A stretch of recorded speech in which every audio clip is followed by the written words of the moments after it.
So with regards to my kind of mental health and well-being, I work predominantly in hemato-oncology. So I deal with patients with blood cancers on a day-to-day basis, and obviously that can be very difficult, particularly when you have patients that you've known for several years and you kind of see them, assess them, diagnose them, start treatment plans. And the vast majority of patients are going to have a good outcome, but when you build that really close relationship with a patient over several years, and then the treatment stops working, or they relapse their disease, or something, an infection comes in and it really takes it out of them. I personally feel that, and over the years, I've struggled with how I try to deal with that emotional response. And I remember speaking to some colleagues and saying, I see this patient more than I see my friends. I spend 8 to 10 hours a day looking after them. I see them 5 days a week. And it can be difficult to try and detach and separate yourself from that patient PA relationship to someone who I know really, really well. I know their family, I know their kids, and I know them on like a more personal level. I know what food they like, I know what drink they like. I know they want their water with ice, and so I'll do that. And that's been one of the biggest struggles for me, to going home, trying to process that and process the line between carer and someone who is all but in name a friend, and that's quite a difficult thing. I guess our trust is really good in that we have something called a Schwartz round where we go and discuss these things. And actually, I was invited to come and discuss my relationships with patients as a newly qualified PA. And it was really interesting, actually, because I got the opportunity to just speak honestly and frankly about how I build relationships with patients and how how that interaction occurs. And it was useful for me to hear very experienced consultants of different specialties respond to how they think things were, handled. I had palliative care consultant tell me that's fantastic. You're giving the patient, what they need. It's a personal approach to their care, and it's very individualized, and you're giving them what they need. But she also said to me, you need to think about how you're dealing with that and how you're leaving the hospital. And so personally, what I do is at the end of the day, if I found it particularly difficult, there are a couple of registrars in my unit which I'll go to and say, can I just have 5, 10 minutes of your time? And I will literally just sit in a quiet room and I will just vent about whatever it is. I found this difficult to say, this is struggling. I don't like the way I did this. I think I made a mistake here. Because we all sit there and think, what if I gave the antibiotic 2 seconds quicker? Would it made a difference? What if, I picked this thing up 20 seconds before I saw it? And actually have someone else sit there and go rationalize, this is what you did, this is what I do, da da da da. Just hear that rational response and kind of break it down is really, really useful, because to hear someone else go, that's just how it is, you did everything you could have done, it just, the environment you work in isn't, that's the nature of the job. That helped a lot. And actually one of my friends suggested that actually outside of work, you don't just go home, you go into something else. So I took up cycling. Cycling's it's a sport. It keeps me active and busy. And actually, in London, cycling London, you've got to focus on the roads, you've got to focus on what's around you. It takes your mind off of what's happened during the daytime. It's a real, for me, a kind of a time to dissociate myself from where I work and focus on something very different.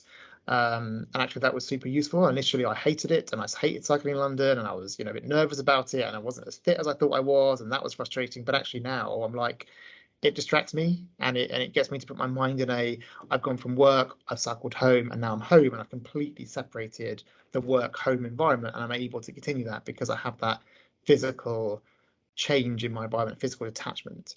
Um, so that's kind of been some of the ways that I try and keep myself physically fit to help my mental health. And obviously times when I'm struggling, I go to someone else and I just say to them, I'm having a bad day today. Um, and being the PA in the team, when you've got a good relationship with your consultant, they can see that. They can see that on you. And a couple of times my consultants have come to me and said, you need to go on holiday, you need to take some leave. I suggest you take some leave now. And actually having that super close relationship to my consultant has really, really helped, because they're able to see when I'm struggling, and kind of give me help and help and support when I need it. So yeah, they're the kind of things that I've just got me through my last 5 years, and it's kept me smiling and kept me coming to work every day. And particularly during COVID, that was key. Having people that I could turn to was the key factor in keeping me going. In terms of mental health and well-being, for me, I kind of take a different approach. Obviously, being working in urology as a surgeon, so it's quite fast-paced. We do make relationships with the patients. However, the contact time is not as big as what you would expect from a medical speciality. There is pressures though, especially when we're thinking about booking patients for surgery, giving them that diagnosis, whether it be cancer, and supporting them through that journey. I think that can be quite difficult. It does play a significant impact on me because I think about that patient as somebody as you would do your relative, and you kind of take that home with you, and you think about how you're going to process that information. I take a different approach, and I think what I like to do is I like to run, even though it probably doesn't look it to show it, but I do like to do a few. I like to do 2 5Ks a week, and I like to think about different things throughout that 5K, especially when I'm running. I like to think about how I'm going to prioritize the rest of my week and what I'm going to do on the weekend, and that kind of gives me a nice distraction, I think, which is quite nice. In terms of other things that I like to do is I completely separate work on the weekend and having my weekend to myself. I think that's really important to do, and you need to do that to kind of survive as working as a PA. I like to collect vinyl, and that really does help me pass. That really does help me in terms of thinking about my next record, because that's what I'm always looking to do.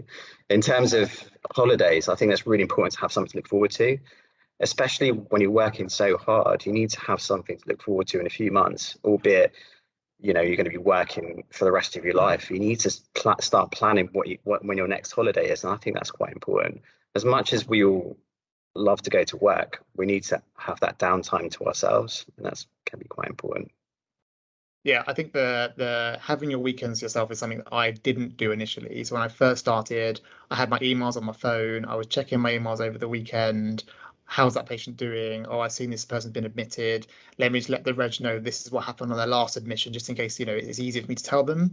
And actually, over the years, that's not sustainable to spend 5 days a week working full time and then spend your weekend checking your emails and following things up. It's not going to last in the long run. So I got rid of emails from my phone. I don't check in on what's happening over the weekend because as I'm off shift, I have to be like I'm off shift now. The responsibility I've handed over to somebody else, and they'll care for my patient. And on Monday when I'm back in on shift, I will pick up whatever there was there. Um, and that's been really useful. It's difficult to do. It's super difficult because I constantly want to just log in and check, are they okay? What's the CRP? What do those cultures show? Has their BBG responded to the fluid bolus I gave them? But you've got to say, I finished 5, 6 o'clock on Friday night and I'm back on Monday morning, and you've got to do it. It's difficult, but that's really, really helped me.